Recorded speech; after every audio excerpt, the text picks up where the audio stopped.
Hello. So for this semester, we did a lot of new stuff, a lot of other things, other projects that personally I haven't done before, such things as a podcast, the infographic.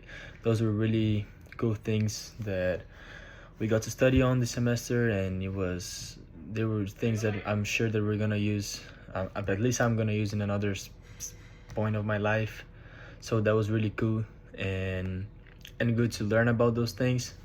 And to start off, I want to talk about the op-ed, which I believe it was the project where I mainly had to use critical thinking because, I had to research about so much about the topic, learn about the topic, understand more about the topic, even though those were things that I wanted to study, but I had never done it. I knew somewhat about what I wanted to do, but it was still a long way from sharing the work that I wanted to share with my audience, and actually get a hold and understand what the lack of physical activity can affect one's mental health, and what are the benefits that one does whenever they do practice the exercises. So that's something that was really really cool to learn and to share with the audience that I was trying to reach. So the critical thinking was a big key point of knowing how to research the right things, getting the right sources,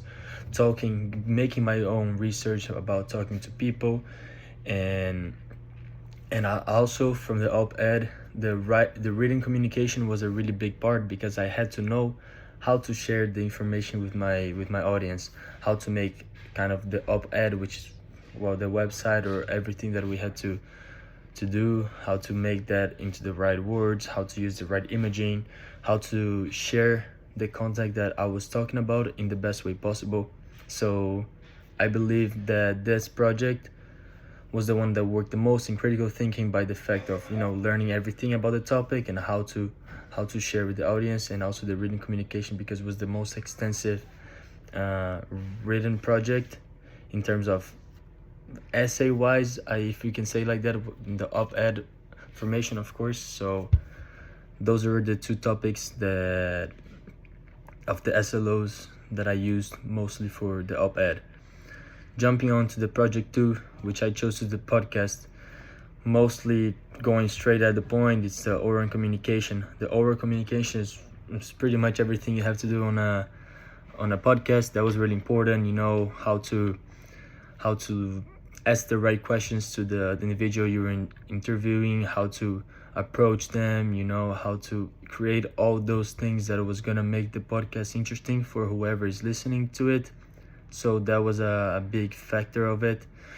And also being fluent whenever you're speaking, because you don't want to be somebody who's breaking up and just taking big breaks in between whatever you're trying to say. You're just trying to be really clean, compact, of course. Have a good explanation of what you're trying to share with the audience, but not getting too much with the and just stopping like I kind of am right now. You want to be really fluid, That's the main part of the oral communication when it comes to the podcast, which was a big factor of it, because we practice over and over again, trying to make the best impression we could whenever we're actually doing the communication skills of interviewing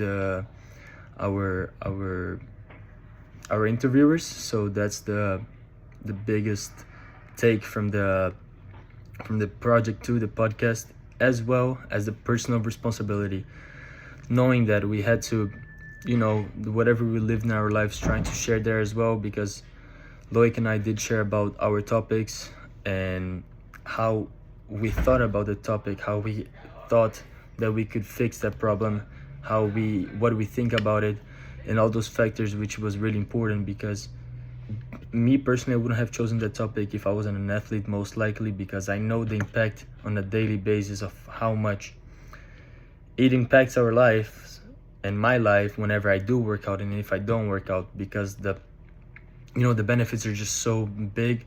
And seeing many of our community nowadays, they're not taking care of themselves enough, and they do look like they could be happier, and many people don't have the money access to do such things that could make them happy. So exercise is the easiest, quickest way of helping your mental health. So that's a big part of personal responsibility, to know of how much it has helped me, how much has helped my teammates, how much it's helped the student athletes, and trying to share that with people so they actually get a good idea and a good information of how it works out, because many people don't have that information nowadays. That lacks a lot when it comes to informing about that topic, which is a really important topic, but many people really just put it aside and try to lay back and do nothing, saying that they're gonna rest, they're gonna feel better about themselves, but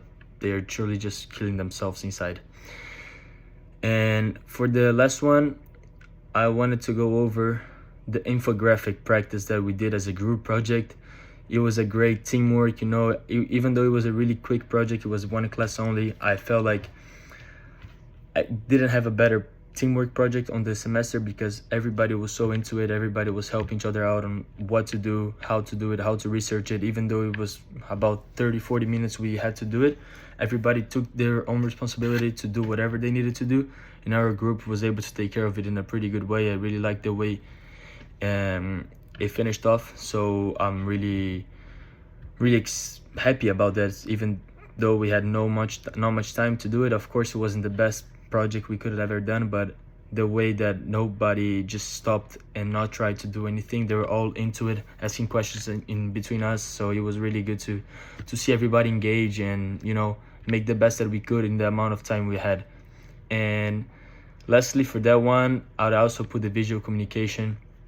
Since we're doing an infographic, it's really important that the visuals are the most attractive thing for whoever is reading and looking at the poster.